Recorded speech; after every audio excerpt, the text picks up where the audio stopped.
मुख्यमंत्री अजित पवार रोखठोक स्वभावाची पुन्हा एकदा प्रचिती त्यांची आली।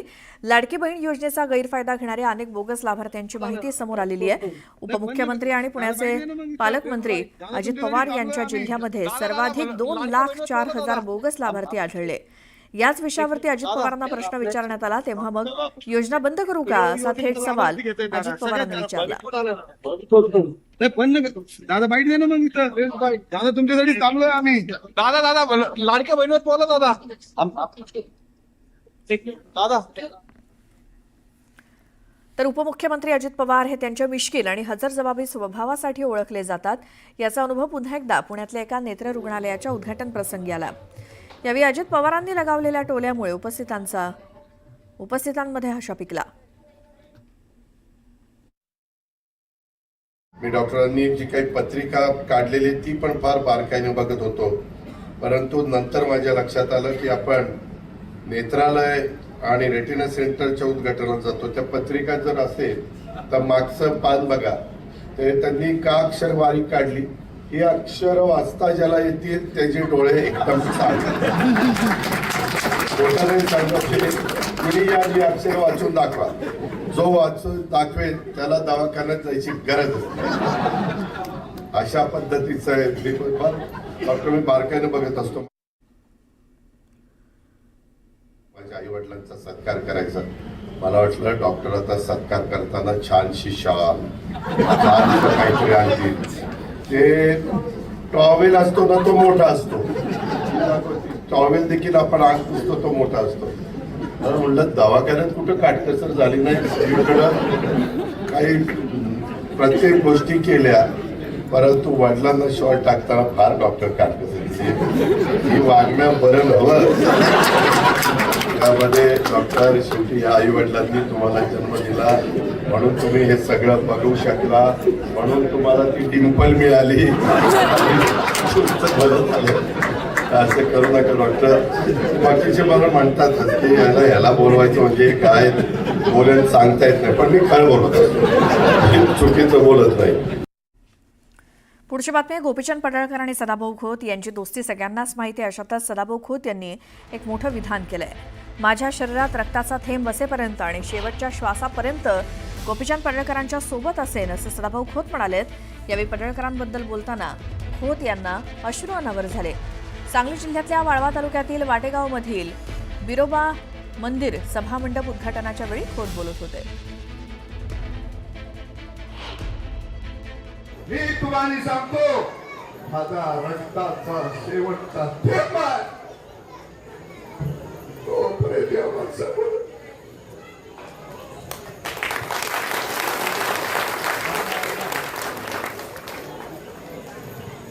एक सामान्य माणूस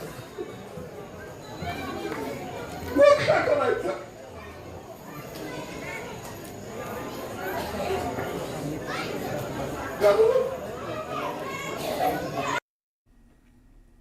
तर गणेशोत्सवाच्या निमित्तानं कोकणवासी आपापल्या गावी निघालेत। रायगड जिल्ह्याच्या माणगाव शहरामध्ये मोठ्या प्रमाणात वाहतूक कोंडी झाली आहे। मुंबई गोवा महामार्गावर वाहनांच्या मोठ्या रांगा लागल्या आहेत। दुसरीकडे पुणे मुंबई यशवंतराव चव्हाण एक्सप्रेस हायवेवर सुद्धा मुंबईकडे जाणाऱ्या मार्गिकेवर खंडाळा बोगद्यालगत वाहतूक कोंडी झाली असून त्यामुळे विकेंडसाठी घराबाहेर पडलेल्या पुणे मुंबईच्या वाहनचालकांना देखील या वाहतूक कोंडीचा सामना करावा लागतोय।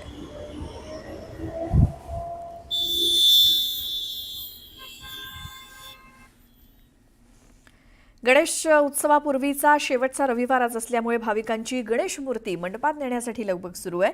अनेक मोठ्या गणेश मूर्ती मंडपात नेण्यासाठी भाविकांची कार्यशाळेमध्ये गर्दी झाली आहे।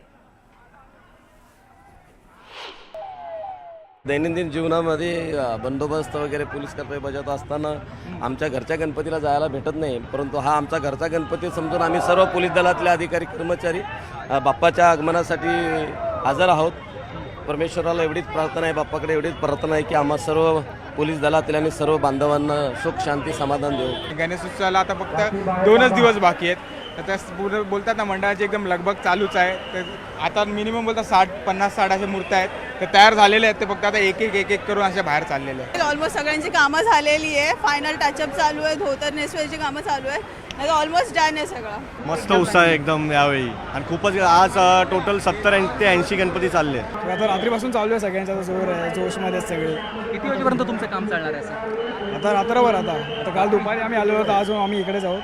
कधी आला? काल दुपारी. काल दुपारी. एकदम सगळे जल्लोषात आहेत. कधी आता वाट बघताय बाप्पा यायची ती फक्त चाललं. दिसत नाही, सगळे एकदम शांत दिसतात. कारण की रिस्ट्रिक्शन पोलिसांनी एवढं दिलं की आम्हाला शांत बसण्याची पर्याय नाही. ही लोक सांगतात बाहेर जाऊ कसं करणार मग? तर कोकणामध्ये गणेशोत्सवाची मोठी लगबग बघायला मिळते. मूर्ती कारखान्यांमध्ये मूर्ती बनवण्याची लगबग चालू आहे.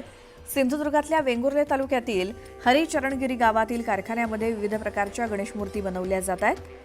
गेली 3 वर्षांपासून हेमंत मटकर हे इको फ्रेंडली गणेश मूर्ती बनवत आहेत. कागदाचा लगदा, शाडूची माती, चिकण माती, गोमय अशा विविध मातीच्या माध्यमातून गणेश मूर्ती बनवल्या जातात.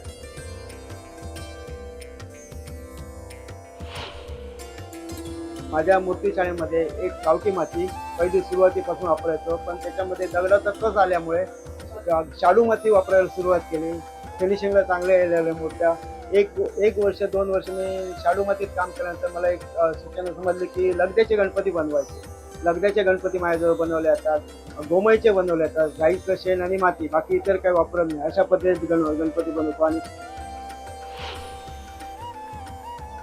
तिकडे सोलापुरात सुद्धा गणेशोत्सवाची लगबग सुरू आहे. काही दिवसांवरती येऊन ठेपलेल्या गणेशोत्सवासाठी भाविकांनी बाजारपेठेत खरेदीसाठी गर्दी केली आहे. सोलापुरातील टिळक चौक, नवी पेठ, 7 रस्ता, छत्रपती शिवाजी महाराज चौक या परिसरात भाविकांचा उत्साह बघायला मिळतोय. यंदाच्या गणेशोत्सवात पर्यावरणपूरक मूर्तींना विशेष मागणी आहे. घरगुती आणि सार्वजनिक गणेश मंडळांच्या मंडपासाठी रंगीबेरंगी लाईट, सजावटीची झाडं, कृत्रिम फुलं, पेपर डेकोरेशन, थर्माकॉल, प्लास्टिकच्या वस्तूंना देखील चांगली मागणी आहे.